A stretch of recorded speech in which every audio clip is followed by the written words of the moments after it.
हम एकदम झटपट बनने वाला चीज़ी वेजी पिज़्ज़ा पॉकेट बनाएंगे।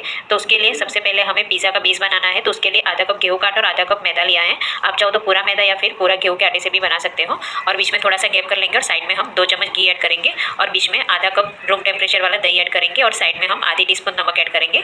अब दही के साथ में हम 1 टीस्पून पिसी हुई चीनी, आधी टीस्पून बेकिंग पाउडर और 1/4 टीस्पून बेकिंग सोडा ऐड करेंगे। अब दही के साथ बेकिंग पाउडर, बेकिंग सोडा और चीनी को हम अच्छे से मिक्स कर लेंगे, जिससे हमारा सोडा अच्छे से एक्टिवेट हो जाएगा। तो ये बेस हम विदाउट ईस्ट बना रहे हैं, तो हमें ये चीज़ करना जरूरी है, जिससे हमारा बेस एकदम फुला फुला और एकदम फ्लफी बनेगा।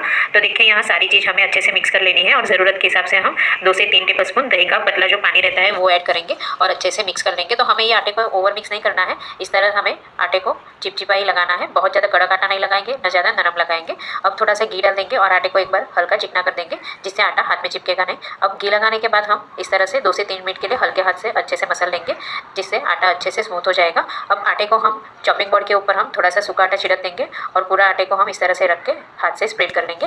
वैसे आप चाहो तो बेलन से भी बेल सकते हो, पर आटा इस तरह से थोड़ा चिपचिपा और नरम है तो हाथ से ही स्प्रेड हो जाएगा, बेलने की जरूरत नहीं पड़ेगी। मैंने यहाँ एक बड़ा ही पिज़्ज़ा बेस बनाया है, आप चाहो तो छोटा छोटा बनाना है तो 2 पिज़्ज़ा बेस भी बना सकते हो। तो देखिए जरूरत के हिसाब से हल्का सूखा आटा छिड़क देंगे और 2 हाथ से अच्छे से स्प्रेड कर लेंगे। और यहाँ एक प्लेट के ऊपर मैंने बटर पेपर रख दिया है, उसके ऊपर हमने जो पिज़्ज़ा बेस बनाया है वो रख देंगे और वापस हम एक बार अच्छे से स्प्रेड कर लेंगे और फोक की मदद से छेद कर लेंगे। तो ये बेस हम हल्का मोटा रखेंगे और अंदर तक अच्छे से बेक हो जाएगा। अब बेक करने के लिए मैंने यहाँ कढ़ाई पहले से प्रीहीट कर ली थी, तो 5 मिनट के लिए मीडियम फ्लेम पर प्रीहीट कर लेना है और रिंग रखकर ये प्लेट रख देंगे और ढककर इसे हम 12 से 15 मिनट के लिए स्लो टू मीडियम फ्लेम पर बेक कर लेंगे। तब तक हम स्टफिंग बनाएंगे। तो यहाँ कढ़ाई में 1 टेबल स्पून बटर ऐड करेंगे, आप चाहो तो घी भी ऐड कर सकते हो और थोड़ा सा ऑयल भी ऐड करेंगे और एक हरी मिर्ची को बारीक कट करके ऐड करेंगे। और यहाँ मैंने आधा कप बारीक कटी हुई कैबेज ली है, आधा कप बॉइल किया हुआ स्वीट कॉर्न और आधा कप बारीक कटा हुआ कैप्सिकम लिया है।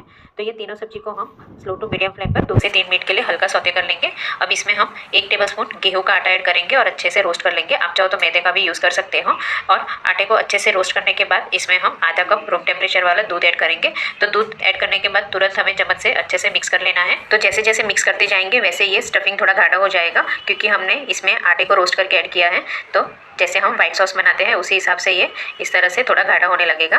तो साथ में इसमें हम एक चीज़ क्यूब को ग्रेटर से ग्रेट करके ऐड करेंगे, जिससे हमारा पिज़्ज़ा एकदम चीज़ी लगेगा। तो देखिए यहाँ मैंने चीज़ को भी ग्रेट कर लिया है और अच्छे से मिक्स कर लेंगे, जिससे चीज़ भी अच्छे से मेल्ट हो जाएगी। अब इसमें साथ में 1/4 टीस्पून काली मिर्च पाउडर, आधी टीस्पून चिली फ्लेक्स, आधी टीस्पून ऑरिगानो ऐड करेंगे और 1/4 टीस्पून पिज़्ज़ा मसाला ऐड करेंगे। अगर आपके पास पिज़्ज़ा मसाला नहीं है तो आप स्किप भी कर सकते हो। और आधी चम्मच से थोड़ा सा कम नमक ऐड करेंगे और बारीक कटा हुआ हरा धनिया ऐड करेंगे और अच्छे से मिक्स कर लेंगे। तो देखिए ये जैसे जैसे मिक्स करेंगे वैसे इस तरह से थोड़ा गाढ़ा हो जाएगा। अब कंसिस्टेंसी एकदम परफेक्ट है, तो गैस बंद कर लेंगे, क्योंकि ठंडा होने के बाद थोड़ा और भी गाढ़ा हो जाएगा। अब देखिए यहाँ 15 मिनट के बाद हम कढ़ाई में से ढक्कन को हटा लेंगे और चेक कर लेंगे। तो देखिए ये फोक एकदम क्लियर है, यानी ये पिज़्ज़ा बेस अच्छे से बेक हो चुका है। तो हम उल्टा करके भी चेक कर लेंगे। तो देखिए यहाँ अच्छे से कलर भी आ गया है। तो अब इसे हम बाहर निकाल लेंगे और इसके ऊपर हम हल्के गिल्ले कपड़े से कवर कर लेंगे और 5 से 7 मिनट के लिए रहने देंगे। और 5 से 7 मिनट के बाद देखिए ये पिज़्ज़ा बेस एकदम ठंडा भी हो चुका है और एकदम सॉफ्ट और फ्लफी बनता है। अब पिज़्ज़ा पॉकेट बनाने के लिए हम पिज़्ज़ा बेस को हम 4 पार्ट में कट कर लेंगे। तो देखिए कट करने से भी पता चल जाता है कि अंदर से एकदम सॉफ्ट बनता है और अंदर से भी देखिए कितना जालीदार बनता है, क्योंकि हमने विदाउट ईस्ट बनाया है, फिर भी ये बहुत ज़्यादा सॉफ्ट और जालीदार बनता है। अब इसे हम और एक कट लगा लेंगे, जिससे इसके 4 पार्ट हो जाएंगे। अब हमें इसमें से पिज़्ज़ा पॉकेट बनाना है, इसलिए हमने पिज़्ज़ा बेस थोड़ा सा मोटा बनाया था, क्योंकि इसे हमें और कट करना है। और पास से देखिए कितना जालीदार और सॉफ्ट बनता है। अब इसे हम और कट लगा लेंगे, यानी हमें पिज़्ज़ा बेस को बीच में से कट कर लेना है। यानी कट भी ऐसे लगाना है कि एजिस पे हमें कट नहीं करना है, सिर्फ सेंटर से कट करेंगे। और देखिए अंदर से कितना जालीदार बनता है। इसी तरह से हम सारे पीस में से बीच में से कट लगाकर तैयार कर लेंगे। और यहाँ देखिए मैंने पिज़्ज़ा बेस को कट कर लिया है और स्टफिंग भी हल्का ठंडा हो गया है और साथ में मैंने पिज़्ज़ा सॉस लिया है। तो घर पर पिज़्ज़ा सॉस कैसे बनाना है वो आप मेरी चैनल पर देख सकते हो। अब कट किए हुए पिज़्ज़ा के बीच में हम थोड़ा सा पिज़्ज़ा सॉस लगा देंगे। अगर आपके पास पिज़्ज़ा सॉस नहीं है तो आप थोड़ा सा टमाटर सॉस भी ऐड कर सकते हो। और जो हमने स्टफिंग बनाया था वो 2 से 3 टेबलस्पून भर देंगे। तो आप बहुत ज़्यादा भी मत भरना, नहीं तो ये पॉकेट टूट जाएगा। ध्यान रखकर हम अच्छे से फिल करेंगे।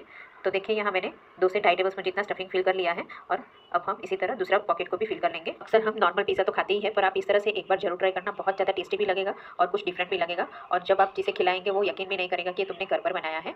तो देखिए यहाँ मैंने 2 पॉकेट बनाकर तैयार कर लिए हैं। अब इसे हम नॉनस्टिक पैन पर रोस्ट करेंगे। तो नॉनस्टिक पैन पर थोड़ा सा घी डाल देंगे, आप चाहो तो बटर भी ऐड कर सकते हो। अब हम इसे दोनों बाजू से पलट पलट कर ऊपर से क्रिस्प हो जाएगा तब तक हमें इसे रोस्ट कर लेना है। तो ऊपर की तरफ भी हम थोड़ा सा घी डाल देंगे और फिर इसकी साइड चेंज करेंगे, जिससे ये दूसरी साइड भी अच्छे से क्रिस्प बन जाएगा, क्योंकि ये बेस तो हमें हल्का क्रिस्प था तो वो जल्दी से से हो जाता है। तो दूसरी साइड हमें अच्छे से क्रिस्प कर लेना है और किनारों से भी हम थोड़ा सा रोस्ट कर लेंगे। अगर आप इसे ग्रिलर में रोस्ट करना चाहो तो ग्रिलर में भी आप रोस्ट कर सकते हो। तो देखिए यहाँ मैंने दोनों बाजू से पलट पलट कर क्रिस्प कर लिया है। अब रोस्ट किए हुए पिज़्ज़ा पॉकेट को हम ग्रेट किए हुए चीज़ के ऊपर हम थोड़ा सा डीप कर लेंगे। तो ये मैंने प्रोसेस इसको ग्रेट कर लिया था, थोड़े टाइम मैंने फ्रीज में रख दिया था। तो देखिए यहाँ रोस्ट किए हुए पिज़्ज़ा पॉकेट को हम इस तरह से किनारों पे थोड़ा सा चीज़ चिपका लेंगे।